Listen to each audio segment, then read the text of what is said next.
Okay. It appears there's like more than 0 people in the chat, which is really interesting.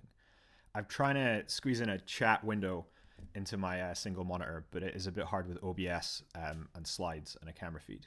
So if I ignore the chat entirely, that's just something I have to figure out. So what I'm planning to do is I have a tutorial that I gave last year at EuroBSDCon, and I was meant to give it again this year at BSDCan, but because of the event, BSDCan isn't happening. And so I got to the point where I had bought some amount of the hardware for the tutorial for BSDCan. Like the biggest part is the single board computers, which are used for the tutorial, and I'd quite like to get rid of these. And so I plan to make a YouTube series, maybe. So there's 5 activities in the tutorial, but that was going to expand slightly so that BSDCan could be a full day. And so I'm going to make a short series of videos that acts as an introduction to doing hardware stuff with FreeBSD. And so that's why it's called an introduction to hardware hacking with FreeBSD. And so really what it does is it takes you through what is a single board computer, how do we connect to it and use it. And the benefit really in the tutorial is you come to a tutorial and for sort of one price, you get like a nice concise set of instruction, which I give, which makes me happy. But you also get all the components, and getting components and having ideas that are actually approachable is actually the hard part about starting here, because it's really easy to imagine, well, okay, I'm going to use a single board computer. I'm going to make a magical pocket computer, and I'll make my own keyboard for it, and I'll attach a screen. And that's a lot of stuff, and there's a big problem where you don't know where you don't know. And so like the little steps, the steps we do at the beginning and the steps that this tutorial covers are tiny things. Like they're really straightforward. And no one that hasn't done this would think anything of it. They'd think like, I don't care you can blink an LED, or I don't care you can read a button. But when you come to do it yourself, it's actually something which is quite special. And so that's the idea with the tutorial. Here's the disclaimer up front though, is that I'm doing this to practice presenting the information and to refine my slides. When I gave the tutorial the first time last year, I did practice sessions with 2 people who were, they'd used Unix before, but they were sort of completely new to doing stuff with FreeBSD or stuff with hardware. And I used that to set timing and to make sure that the difficulty level was right for a beginner's tutorial. Obviously, I can't do that right now because my roommate has done the tutorial before, so that doesn't work, and he's experienced with doing hardware stuff, and I've done a lot of this. The first activity, the thing I'm going to try and do for maybe an hour today, takes about 30 seconds to do once you've done it a few times, but the first time you do it, it takes absolutely ages. And so I need to get a couple of things from this. I need to work through the material and rehearse it and figure out what's there. And then I plan, and I'm not doing it today, is to capture video while I'm doing this and then use that to edit down to make YouTube videos so that the videos are more preserved and cleaner than just like a raw dump of a feed would be. And so the disclaimer is what you have joined today is TJ making slides. But maybe you might actually learn something through the taking of this, through me making slides. But we will see. I need to figure out which video is coming out. Okay. Nope. OBS, come back. Okay. So this is the everything screen. And so I have slides. These I've marked with a practice stream. And I can show you the feed from a camera. And so I'm going to move these stickers out of the way. So you just see some wood. It upsets me too that the wood grain is at 45 degrees, but I wasn't going to move anything right now. And so I'm going to try and talk through what was the first part of the tutorial from last year, just to give an introduction to the people watching the feed. And then I'm going to start messing with things, and you'll see my workflow for doing slides. And so I'm going to show you everything, but I'm only going to move 2 things. And so I click on these slides. The slides are in a web browser window. They use a library called remark.js. Remark allows you to make slides in Markdown. I quite like Markdown. Don't need these slides. The slides in the handout won't help. So this is sort of an overview of what the tutorial is. And so the point is to use FreeBSD to control things. And I mean, I'm a FreeBSD developer. I really like the operating system, but we haven't had that much success when it came to like the maker world or the IoT world. Most devices you see are going to have they're going to run Linux, and I think that's a real shame actually. If you are interested in doing hardware stuff and you want to play with the newest toys, then okay, you're stuck using Linux, because that's where the system on a chip vendor will do their development, and so it's very easy to spin a design. Actually, a design could be, you could go from nothing to having a design sort of nearly in production in a month or two, and then it's mostly manufacturing scale. And this is why you see like all these Kickstarters for little single board computers and stuff, and they all run Linux. But what you get with those is you get a platform which is okay for one thing, but it's not normally that great for other things actually. A lot of the time they'll have their own specialized Linux distributions, and the Linux distribution will work okay on their board, but it means that when you want to go from, say, a Raspberry Pi to a BeagleBone Black, or to some Rock Pro board, or you want to make a Pine Top that looks like your own laptop, you hit loads of points where there's loads of specialized development there to support the peculiarities of the hardware, and this just doesn't port between different things. What we get with FreeBSD instead is we have FreeBSD as a single operating system, and FreeBSD looks the same on all of these boards. At least the releases the project make, they all sort of look the same. And that, I think, is the biggest benefit here. Once you have figured out the skills to do this and what the pieces are with FreeBSD, then going from a Raspberry Pi to a BeagleBone Black is basically the same, actually. Apart from when you get to like real delicate details of hardware, there can be some differences, but normally they're actually just the same thing. If you're just trying to blink an LED, or you're trying to use a GPIO to control a fan, then using FreeBSD for it will be really straightforward no matter the platform.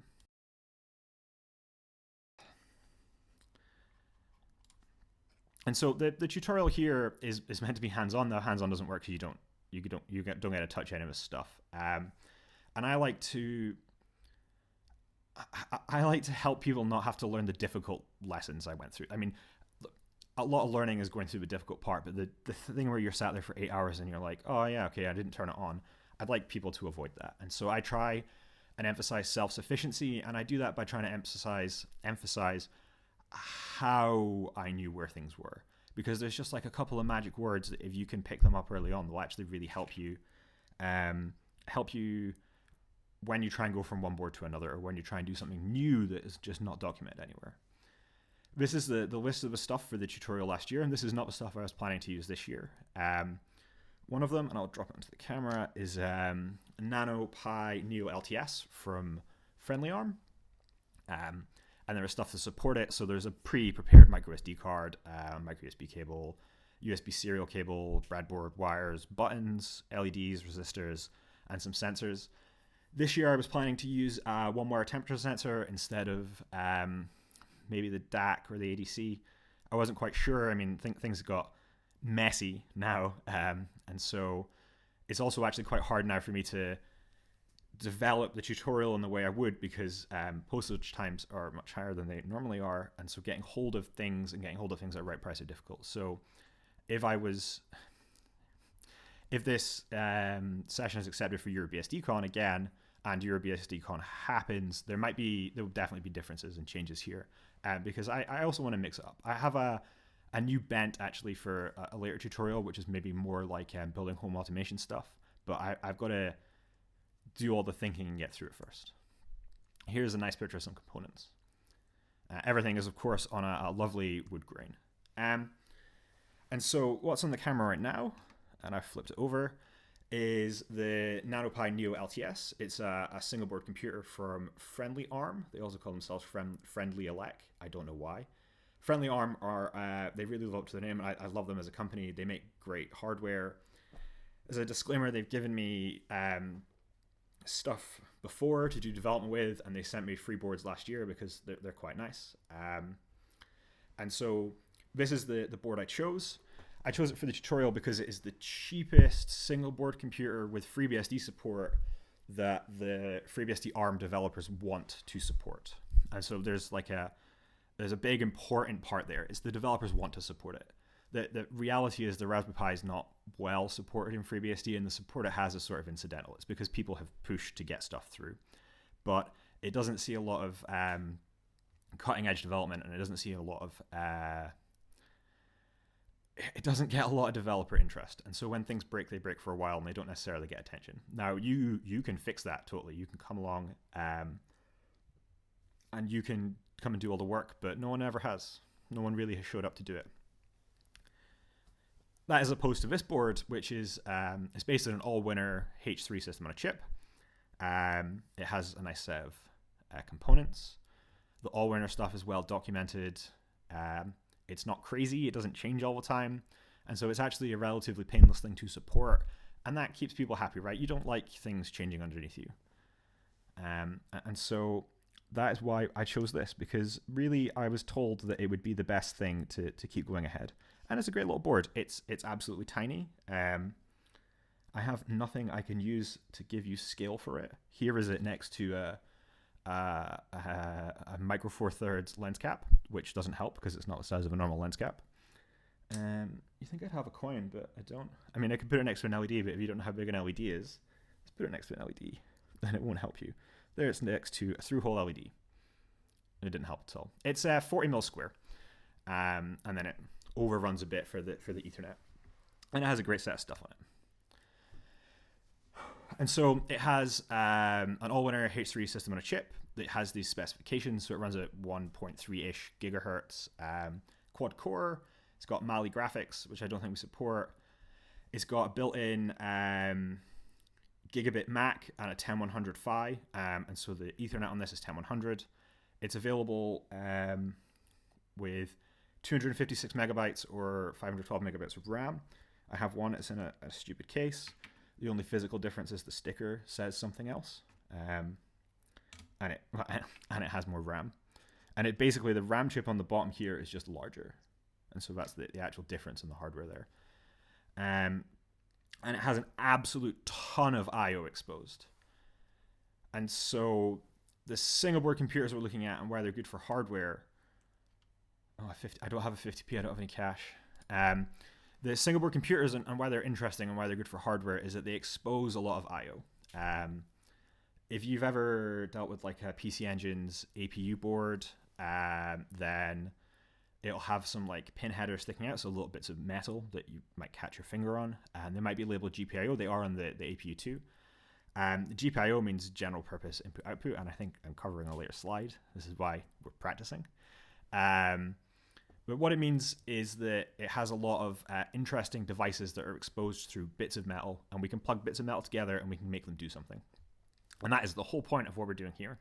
And this can build into really cool stuff. And today is going to hopefully lead us to blinking an LED, just one LED. The NanoPi Neo has 3 UARTs exposed, so it has 3 serial ports. It's got 1 USB port broken out on the board already, so this one here. It's got USB on the go on this USB port here. The USB on the go doesn't work under FreeBSD. And then additionally, on these pins up here, it's got 2 more USB ports. So if you get any of the shields from FriendlyARM, then they will expose these USB ports so you can get more USB ports. But you can also just wire them up to a plug and do USB. And USB is actually pretty forgiving, especially at low speeds. It has SPI, I2C, I2S, which is a sound standard, and it's got a ton of GPIO. And the GPIO is the thing we're going to use, probably not today, but later.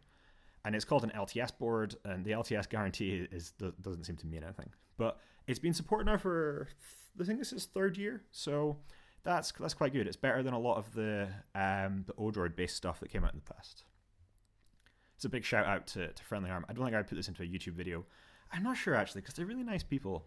If you ever want to just email them and say, like, what should I buy? I'm sure they'd actually give you advice. They've been really, really good to work with. I've spoken to them a bit. Yeah, okay. And so in the normal tutorial, this is where we get to the first activity, and the first activity is connected to the board and then blinking an LED. That's just what I said. So I have this lovely artwork that I made based on the FreeBSD ARM documentation, and I redrew it in Inkscape because I don't know. I don't have a good answer. And what this shows here is with the USB port pointed down. I don't know if that's actually down on the camera. I have to check. No, okay. With the USB port pointed down, because everything is upside down right now for the camera, we have two sets of pin headers, one on either side of the board. They're 2 rows deep. And these pin headers expose signals on the board.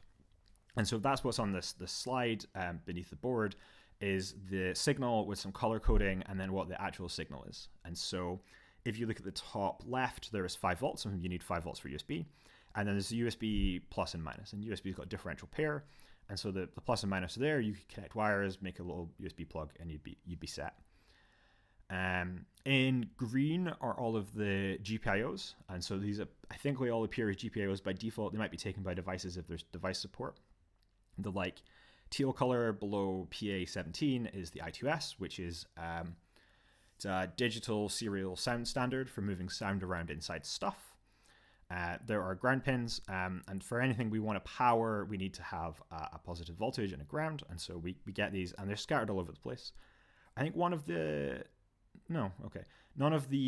powers are labeled as an in, but some things you can actually reverse power. So the original Raspberry Pis, you could feed 5 volts into one of the pins and it would power the board, but there was no filtering, so you could cause a lot of trouble doing that. And there's other stuff. So there's analog video that comes out of some of these pins. I'm not sure they're labeled. On the right-hand set of headers, there are other things.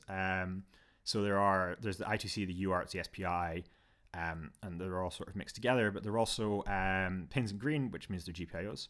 Oh, and maybe the final important one is on the left-hand header and the bottom right of it, there is the UART that we can use to watch the board start up and do debug. And so, does I2C? I don't understand the question, Christoph. And the so in the left header on the bottom right is the debug UART, and that is where FreeBSD and U-boot are going to give us messages when the board boots up. And so that is what we're going to connect to. In the tutorial, I give away these USB serial adapters. This slide is wrong because they are CH343 or I think CH343s. And the reason I give them away is that the hackerspace that I'm involved with, 57 North Hack Lab, has 100 of them lying around because they came with another component. We do an air quality monitoring workshop that uses ESP8266, and it does air quality stuff. And if you want to know more, I guess you could email me and I'll try. But the upshot is that we ended up with hundreds of these. And so I have I gave away 10 last year. I've got 10 more here. There's 50 more in a bag. And they're really straightforward to use. I'm not going to use them today because, as you might see, there's a USB port attached to it. And all of the USB ports in my laptop are being used and they're far away. And so I can't actually plug the wires in and get them on camera. And so instead today, take these away. You can go away LED.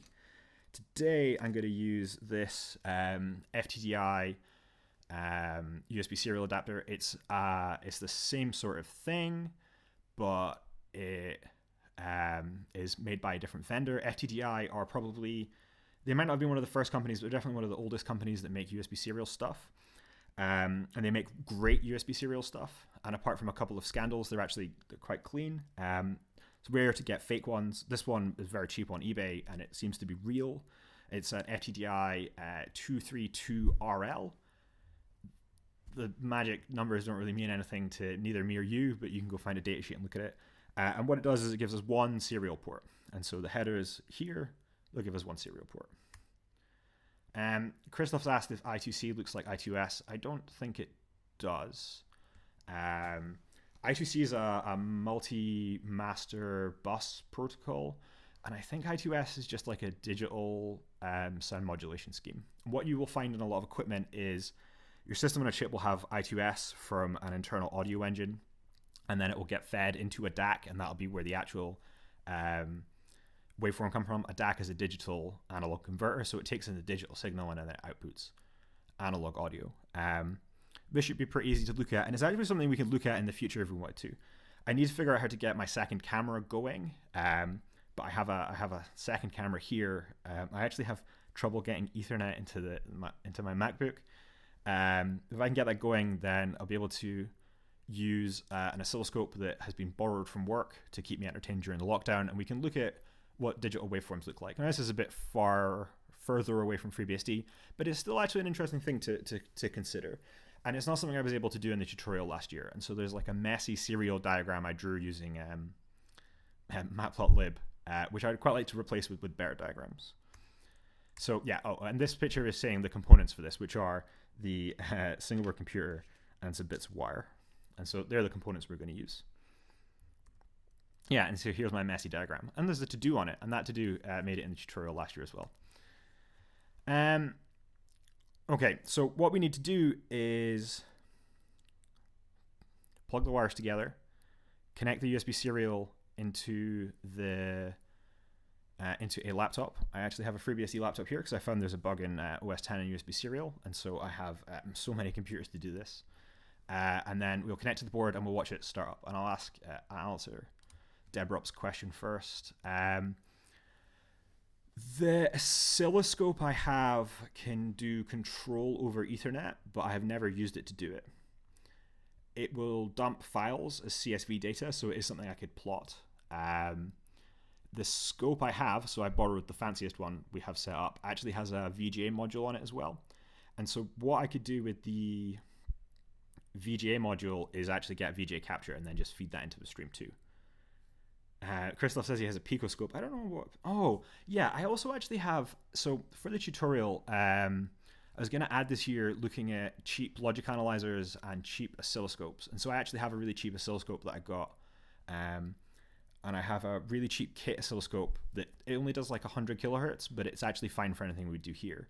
And so maybe I need to put more thought into just signal breakdown for later sessions. The problem we get is that I'm not a EEE, and so if I talk too much about oscilloscopes, real EEEs appear and they tell you off for getting things even slightly wrong. And you don't want to do that because they're really angry people.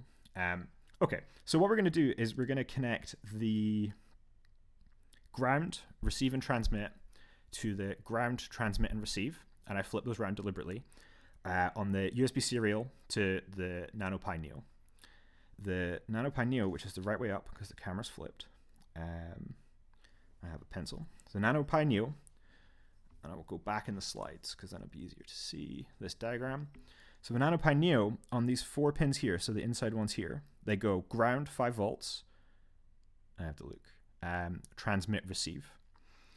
Serial ports are the most annoyingly named things in the world. I don't know how many people have been confused by these. A serial port will tell you which of its lines is a transmit line and which of its lines is a receive line. Now, if I connect my transmit line to your transmit line, nothing happens because you're transmitting and I'm transmitting. So I need to connect my transmit line to your receive line, and you need to connect your transmit line to my receive line. Oh, my microphone volume's low. I'm not gonna touch the input levels on the microphone this time because it makes a lot of noise and that just upset everyone. Oh, maybe I could do that. I have come across pieces of equipment that have swapped the labeling on RX and TX so you can connect TX to TX and RX to RX, which as a beginner is probably great, but as someone who knows what they're doing can drive you insane. I actually think I have a USB serial, though I might have torn it into little pieces and smashed it with a hammer that had RX and TX labeled the wrong way around, because these things not being consistent are not good. If you look on the right-hand side of a diagram on the bottom left, so the middle, if you look at SPI 0, so SPI is a serial peripheral interface, it has a different labeling scheme. Now, SPI uses a lot more connections. It can use 4 or 5. It is known as 2-wire, 3-wire, and 4-wire at the same time. SPI does a really nice thing, whereas it has MOSI, which is master out, slave in, and MISO, master in, slave out. And that works partially because SPI is a master-slave bus, and so there is always one side which is driving, and it's the side that drives the clock is the master. And so it's always very clear what is happening there, how you should label it. If you look at the I2C, so the pink ones just above, I2C has SDA, which is serial data, and SCL, which is serial clock. Now, this is only a half duplex bus, so data can only go in one direction at a time. But it's really easy to wire these things together, and it's really easy if you're just plugging things around on a breadboard to plug them in and not get it wrong. Whereas if we do the UART correct the first time around, it's only because I did it earlier today. And so what I'm going to do is connect jumper wires, which are little bits of metal. Their colors don't matter, to the USB serial board. I'm going to try and do it on the camera, but it's really hard. So this orange wire will be ground, this green wire will be transmit, and this yellow wire, which isn't very good, this yellow wire will be receive. Okay, I have to look at the USB serial. Okay, so transmit goes to receive goes to transmit. Nope, it's not a very good jumper wire either, and this goes to ground. Okay, it's still in shot, amazing as well. Okay, and then what I'm going to do is find a terminal somewhere on this screen. Oh no, don't do that. I put the chat over the terminal so I couldn't see it. I'm just going to check and then I won't be able to read the chat for a minute. Oh. Yeah, that's another problem. So we're actually going to get there. So to a laptop is actually a laptop. Nope. So if we look at dmessage, it will all scroll by, and you'll see the last thing in dmessage is a Ftdi device detaching. So this is me earlier plugging things together. And so what I'm going to do is reach around to try not to hit the microphone.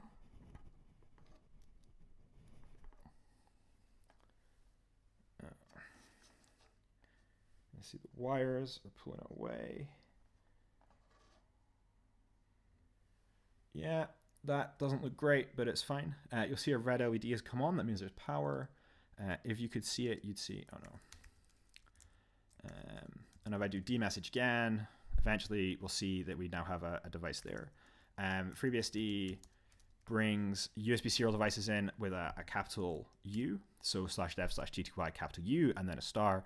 I don't know how many devices we support by default. This has come up as U0 because it's the only one connected. I'm going to use the CU, which is the call-up utility, which is in the FreeBSD base system, the best serial terminal, to tell it the link it needs to use.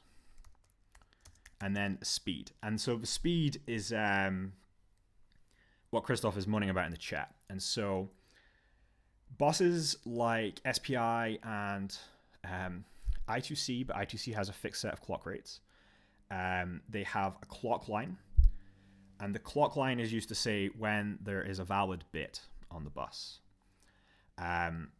Serial does not have this. Serial instead has fixed rates. And so it is implicitly clocked. So SPI has an explicit clock. We look at the clock signal. When the clock signal is transitions to high, we know we can read the bus. Or transitions to low, we know we can read the bus. A UART receiver has to do a bit more magic to figure out when things are valid, and basically it samples at a fixed amount of time. The fixed amount of time for the bootloader and for FreeBSD on the NanoPi Neo LTS is 115,200 baud. It's not bits per second, it's baud. That's a different sort of argument. And so if I do this, and I type in Hunter2, I think if I move this, so what I can do, no, we can't see it. So just next to the black chip here, if I hold down enter, you'll see an LED sort of flickering. And that's me sending bytes into the bus. But it's really difficult to see, and it's a very faint LED here. If the baud rate was lower, we'd get actually louder bytes. Okay, so we've connected this together. And so the next thing I'm going to do is plug in the NanoPi Neo LTS. This is all really precarious, and I need to figure out a better way to light things than a massive hodgepodge pile of LEDs. Okay, I plug this in. We get a red LED. We get some blinks.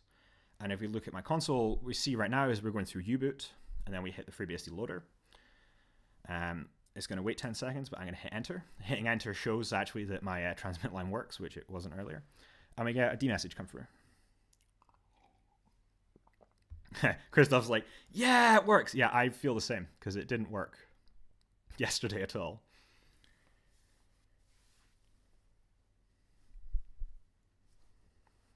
I'm going to hit Control C there.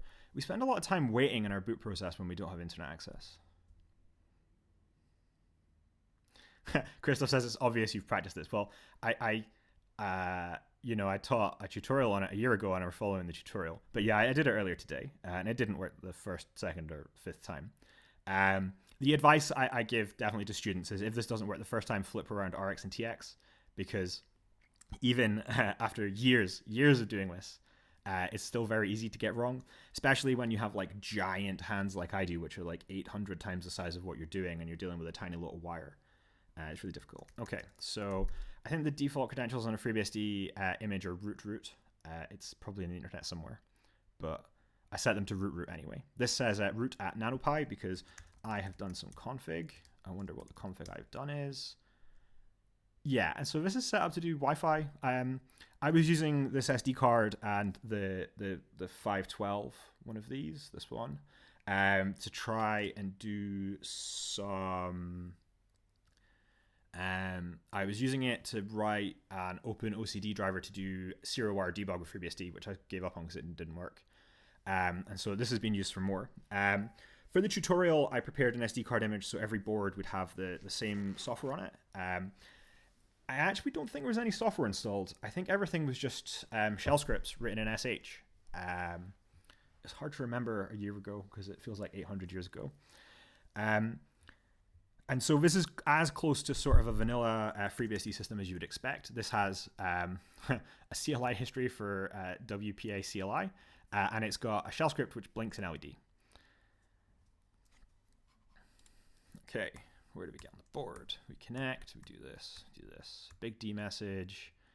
Oh yeah, the default creds are root, and FreeBSD. There's a FreeBSD user in here. The tutorial has all of the scripts in the tutorials on the SD card, which are not on this SD card because I think I've made this new. There's a Git repo for this. I don't know if I ever actually published it, and I probably should because I intended to last year, but I guess I was never chased enough by anyone for it. There's a bunch of scripts I've written, and they do fun things like they read a button and turn on an LED, or they don't do Morse code because our LED driver actually supports that. There's definitely a shell script which controls an LED controller, which is a cool LED controller, but I don't have it set up here. The lightbox I had before I had to move in a rush was actually controlled by a NanoPi Neo just to set the lights to white, because while it's cool being able to take photos of boards when they're mauve, the cameras really don't like that at all. Okay, so what we do in the tutorial is the first activity is we connect to the board and it works. And this one will take either like the 8 seconds it took me there or 20 minutes. And there's just like, it's just insane. You don't get a nice choice at all. You think you're doing something really straightforward and actually it gets bogged down and you don't get anywhere. But anyway, I have to find the terminal again. Really could do with a second monitor for this. Of course, you can't see me moving my windows because you're just getting windows. Okay, so we're connected to the NanoPi over serial. And it's just a full FreeBSD system. There's nothing going on though, because there's nothing going on. And you can poke around and you can see it's there. It's got no RAM. That's funny. If that had panicked the kernel, that would have been really funny. It's got hardly any RAM, below the minimum recommended, so ZFS isn't really going to work.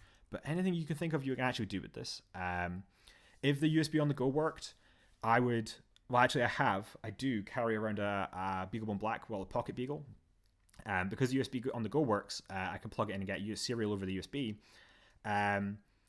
Because I can do that, I just have some GPIOs and a nice little single board computer, and I can carry it around with my laptop. So if I ever need to blink LEDs in a rush, which you'd be surprised how rarely happens, then I can.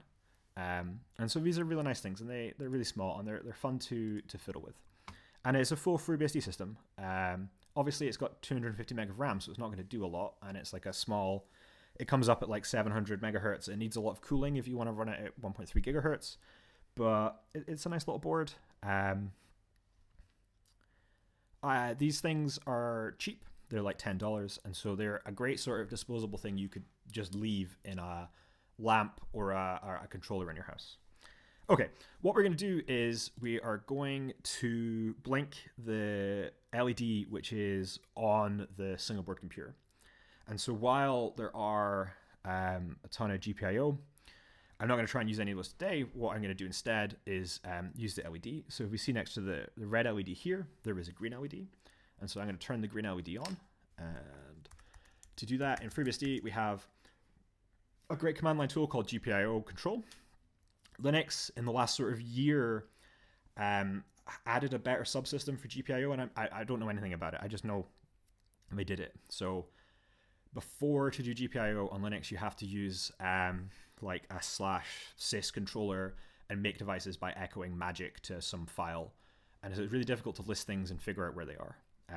Whereas on FreeBSD, I can do GPIO CTL-L and it will list all the pins and their configurations. And if I do it from the start, we also see we get the names of the pins as well. And the names of the pins are normally how they're labeled in the datasheet. This is actually something that whoever wrote the device driver for the GPIO tends to have a lot of control over. But for the H3, they've been labeled really well. And so you see in the terminal, we've got like PA10 here. Where is one we could actually use? Let's go back because I can spot it on the diagram. I went too fast.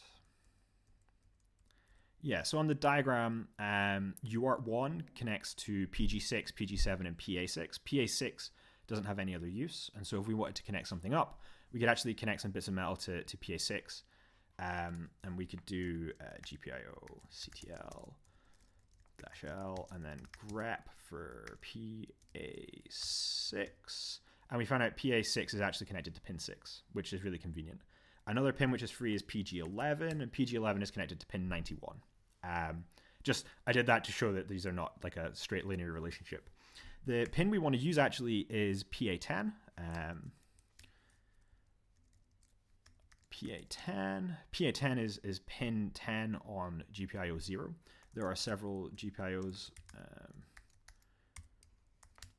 There are 2 GPIOs on the Allwinner H3. Other boards like the Big One Black have 4. There can be a ton of these on your system on a chip. There are only 2 here, which makes it easier to figure out where things are.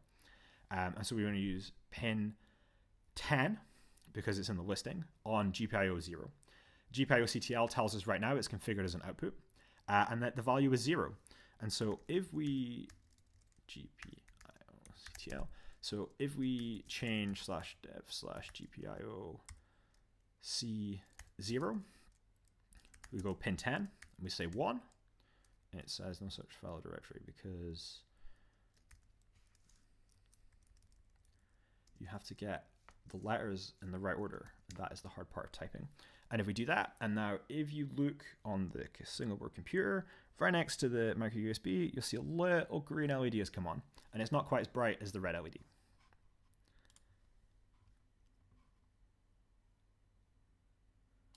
And that is the best thing you can do. Let's turn that off again so you can see something happen. It went away. And that's cool. So GPIO control defaults to using GPIO 0. So we could do this, and that allows us to turn the LED on and off. And it also supports a toggle mode. So we can actually just say toggle pin 10.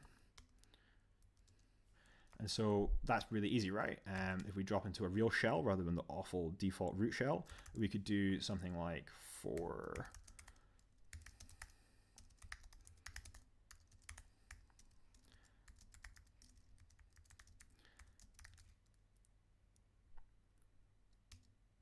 and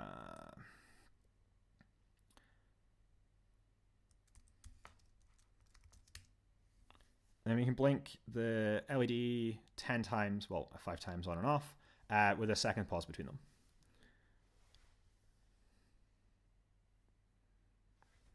And that's really cool. And that is the sort of first part of the tutorial. And then the final part for this, before we go into doing something slightly more interesting. don't get to B. Oh no, 1B connecting. What we can also do is oh, it's not on here. That's really sad. There is a shell script, which is the only shell script I've copied through. GPIO blink.sh. I don't know what cleanup does. I can't remember. And what GPIO blink does is for a set delay, it toggles GPIO. And that's it. It's a lot of lines of code. I mean, but we can do this. So we're on bus 0. This will complain if I don't type anything. Bus 0, pin 10. The example happens to be very well tuned for the tutorial. And now we have a blinking LED.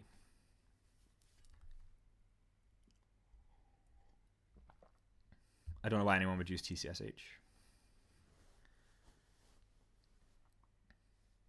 What do you mean it comes with a handle libgpio? Do you mean like the actual library is called libgpio? I don't know, Christoph. Okay, and so we have an LED flashing, and this is good because it seems that I could talk through my slides from a year ago and follow them. It hasn't helped me make any more slides though this year. So it ends here with just some advice for why things don't work, and so you need to have a ground reference. Ground references are very tricky. You can have a parasitic ground between your USB serial and your device, and so it will look like things will work, and if it's inconsistent, it might not. The serial port needs TX connected to RX and RX connected to TX, so you have to be careful to actually connect things the right way. And it sounds really stupid, right? Like, oh yeah, if you wire it wrong, it don't work. But a lot of the time you spend wiring it wrong and it don't work. The solution, I will say, for most of these things, if it doesn't work, just start again. Hopefully you've not wired something giant. Oh, I have something giant I've wired. You've not wired something like, out of the way please, this test rig for programming a microcontroller. And this is still only like 8 or 9 pins, but I've rewired it several times when it's not been working. Rewiring is not shameful, you should just do it. The fact is that these cables are not like an electrical cable that's only got one way to go in. They might not work. I mean, loads of these DuPont wires, especially the female ones like these, most of these aren't really like grabbing very well because the tiny bits of metal that spring inside them aren't holding pin headers anymore. And so while you can get a sort of temperamental connection, you can't get a great connection. And if it's any sort of inconsistencies there, it's good just to throw stuff away. I mean, obviously, you get to the point where you're like, well, now I have no pin headers anymore, and I have to solder. It's good to throw stuff away when it's inconsistent. And so that's probably why I smashed that. I mean, my favorite thing, and Ian has moaned at me for doing, is that if an SD card is just being temperamental, I like to snap them in half because it's really satisfying. And if I get a temperamental SD card, I'll do it. But I don't think we've got a big surplus of SD cards right now. So the structure of the tutorial is just to give you like a shock into it. Like, oh, okay, we're here, we're sat down. We go like half an hour because I talk about myself for a while because you got to have some vanity in what you do. You also got to convince people that you're worth listening to, even though they've paid to come listen to you. And so it's like a shock. Like instantly, like we've picked up this computer, we've plugged things in, we've got it going. Now we can come back and we can actually talk about what's going on. And so I don't know if that makes sense actually for a YouTube video. And so I might actually swap these around. Swapping slides around is actually really hard. A stupid markdown format I'm using. But then we talk about what they are. And so I said GPIO a lot. I hopefully expanded it once to general purpose input output. What it means is it's an input or an output, so an IO, that is part of the design of the processor. These actually take up tons of space because they have to be very tolerant to a lot of electrical shock. And so they are actually expensive to lay out, and they're expensive to include in your silicon. And they're an IO which has been intentionally left over for designers a level down to use for their own stuff. Stuff all over this board is connected to GPIOs. The green LED is connected to a GPIO. And if you think about like a wireless router you have at home, the LEDs that tell you the status of things are normally connected to GPIOs as well. The red LED here is actually connected to a GPIO, but it's not connected to a GPIO on the system on a chip, I think. You won't be able to see it on the camera, but here, when you start the board up, the red LED actually starts up very faint. And then once U-boot has started, it will become brighter. And I think that means, and I assume that that red LED is actually connected to a GPIO on the PMIC, the power management IC. And as the processor goes through different phases and needs different sets of power, it gets routed to a different power by the PMIC. And so it comes up brighter. The GPIO is a mode which is available for a pin as well. And so the physical pin that's coming out, this is actually on this is a ball grid array package. And so underneath the board, there are little depressions and they have balls of solder in them. And so you have like a flat chip, and underneath there's maybe 60, 128 little IOs, and they come as little balls, and they get routed out. Because these things are expensive, and because the circuitry that goes to the actual exterior of the chip takes up a lot of physical space on the die, and that makes it expensive. They tend to be multiplexed with other things, or muxed is how we refer to them. And so what you will tend to find is that you have a GPIO which comes out, which you can use as a GPIO, but it's also in a mux with the SPI and the I2C. And it might be in a mux, like it might be a 6 or 7 way mux, so that I can say like the mux mode is 4, which means this pin is the one of the IOs out of the SPI. And these tend to have pretty complex matrices, and they're available in the datasheets. This is a big topic. If you haven't found a pleasure in reading datasheets, I could definitely help. I don't know what you get from that, though. You just get angry in the future when there aren't datasheets. The fact is here that the GPIOs are left here for us to use, and they're everywhere. I can't think of a computer that exists that won't have them. I mean, maybe your desktop doesn't, but it does. I mean, these IOs are just crazy, and they're in everything. And these protocols surface everywhere. The electrical protocol that does like monitor modes and VGA and HDMI is I2C, because that's what Philips designed it for, was doing small interconnects like this. And so they're absolutely everywhere, and they're great. So yeah, here's the big question, right? How did I know that we were going to connect to PA10? So friendly ARM are very friendly. I really like them. I'm going to keep saying it. And friendly ARM provides schematics, so not design files, but schematics that tell you how things connect together for most of their boards.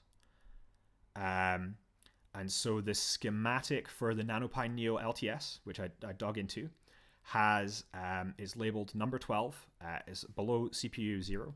I did not include my mouse pointer in the feed here, so I can't actually, I'm pointing with my mouse, but I don't think it comes through. So if you look down the left-hand side of a chip, eventually you'll get to number 12, GPIO A10 status LED. And so that is how I knew that A10 is the status LED. And it comes through as PA10 in GPIO CTL. It comes through as PA10. The P probably means pin. The A is actually probably internally the GPIO bus or a register within the bus. And so G is going to be a different register in the bus. And so that's how I found out. And that for the NanoPi Neo LTS is actually straightforward.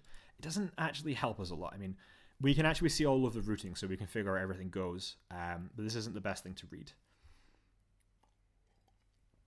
Other single board computers vendors do more. Most of them do less, but others do more. And so the BeagleBone Black is a single board computer which has amazing documentation. The documentation is provided in something called the Technical Reference Manual, the TRM. Other single board computers have TRMs available for them, and they are varying qualities, but the BeagleBone Black one is really high quality. And the BeagleBone Black covers the AMX 335X series. So all of the boards that TI have made from here, and their documentation is great. They tell you how everything routes together and how it works. Sadly, there's not a lot of interest in ARM7 and FreeBSD right now. It's sort of I mean, the support is really good and the hardware is really good, but AArch64 did become more interesting. I don't know. I don't know of a high quality AArch64 set of documentation. I got from Friendly Arm the NanoPi R2S, and the documentation is okay. I've not dug too deeply into it, but it is sort of a bit of a hodgepodge, and things have different names for the same component. Yeah, I'm getting sidetracked talking about datasheets because datasheets are awesome. That's how I knew that pin was there, and that is how you should be able to find things. If you have a single board computer like a famous Fruit one, their documentation is not of this caliber. Their documentation is very spotty and inconsistent and difficult to read.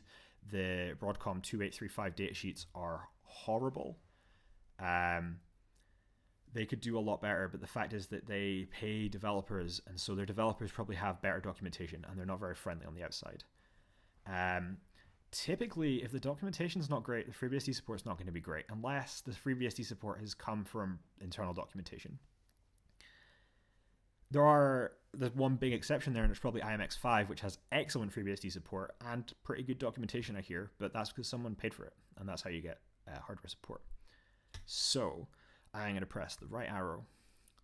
This right arrow is explaining what the output means. I helpfully have some output. I did explain it actually when I went through. And so GPIO-CTL is telling us how the GPIOs are set up. It tells us the pin, which refers to, it's either just like a sequential integer. Yeah, I think it's just a sequential integer. It's just the number we use internally. We could actually rename these with GPIO control, and the driver will take a different name. I've never seen the value in that. It tells us the current logical state of the board, of the pin. The logical state of the pin is not directly correspondent to whether or not you have a positive or negative voltage on the pin, because you can have an inverted pin. So pin 79 on the slide is an inverted pin, and it has a pull up. And so we have, after the number, we have like a tab, and then we have the pin name, which refers to the position that is on the ball grid array. And then we have flags afterwards. And so PF6 here has IN and PU. IN means, input, not inverted. And PU means pull up. PG11 has out, which means an output. The flags, which are possible, and they're in the GPIO control, the GPIO control man page, and they tell you what they're there. So we can have inputs and outputs. We can have open drains, push pull, tri-state. These are modes. You can go and read about what these mean electrically. You'll get a better background than I'll give you. Importantly, we can have pull-ups and pull-downs. So pull-up places a quite high resistance resistor between the pin and a logically high voltage. This gives us a path for current to flow. And a pull-down does the opposite. So it puts a resistor to ground. What these do is, if we were to read from a pin and there was nothing connected to it, we would actually see the pin just sort of sporadically and randomly fluctuate in logical level, depending on the environment you're in and how much static there is in the air. Pull-ups and pull-downs allow us to give current somewhere to go, so we get a consistent view of what the pin is seeing. And then we have II and IO, and these are inverted input and inverted output pins. I've never had these work, but I've never dug into why either. The thing with hardware is a lot of this is actually going to depend on both the driver and the capabilities of the actual hardware. And this is why sometimes subsystems can actually be quite hard to design, because you get real variety in what hardware will do. So in my slides from before, which took an hour to get to, we would be going on to making our first circuit. But I'm not going to do that because I'm only planning to stream for about an hour. I don't know if this has actually helped me figure out how to do slides for the future. So what I will do for maybe 5 minutes is just take questions through the Twitch chat or IRC if you're not on the Twitch chat. And I'll read back to where I was. TCSH is awful, don't use it.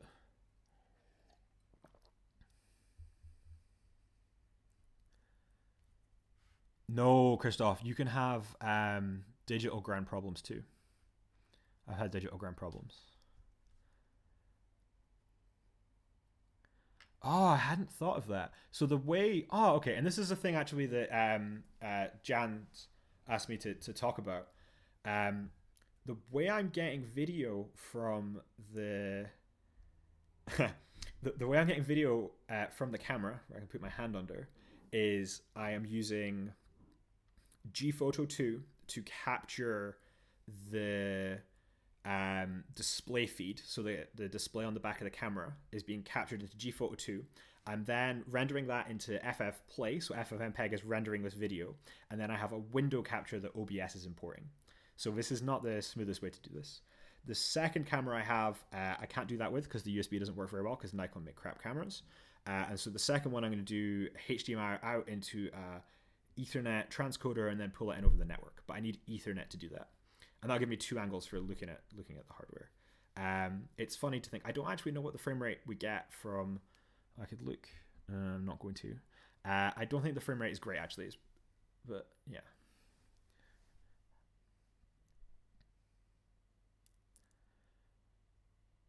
Sure, this is something to, oh yeah, okay. Yeah, ground. It's always a ground problem. If you just didn't have enough ground, and sometimes if it's not a ground problem, you should throw the thing on the ground, and then you won't have the problem anymore, you'll have a new problem. I don't know how the Pine 64 documentation is. I really struggle with the naming scheme that Pine 64 have for their boards.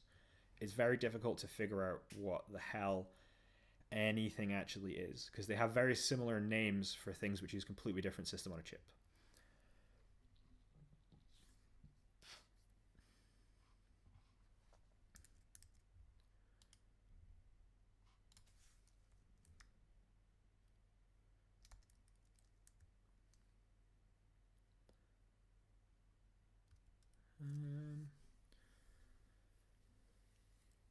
Ooh. Oh, okay, that was fun. I did not edit any slides. I'm really sorry to have let you down. I should have been doing PowerPoint. I'm going to do this in the future, and so I think, I mean, that took me an hour to talk through, and I would like to try and produce sort of 10-minute long videos. I plan to do another stream maybe on Wednesday or Thursday, because I need to actually start producing these. The next stream will involve actual video capture. Not that that will make any difference to what is coming out of Twitch. Yeah, so I'd like to thank anybody that is still here for joining. Christoph Provost, or Provost K on Twitch, is going to be streaming in an hour's time, and he said he has something special, and he's doing actual FreeBSD hacking rather than typing 4 commands into a terminal. So yeah, thanks for appearing, and thanks for being in the chat. I might try and get a second monitor, so this will be a bit easier next time. But yeah, thanks for joining.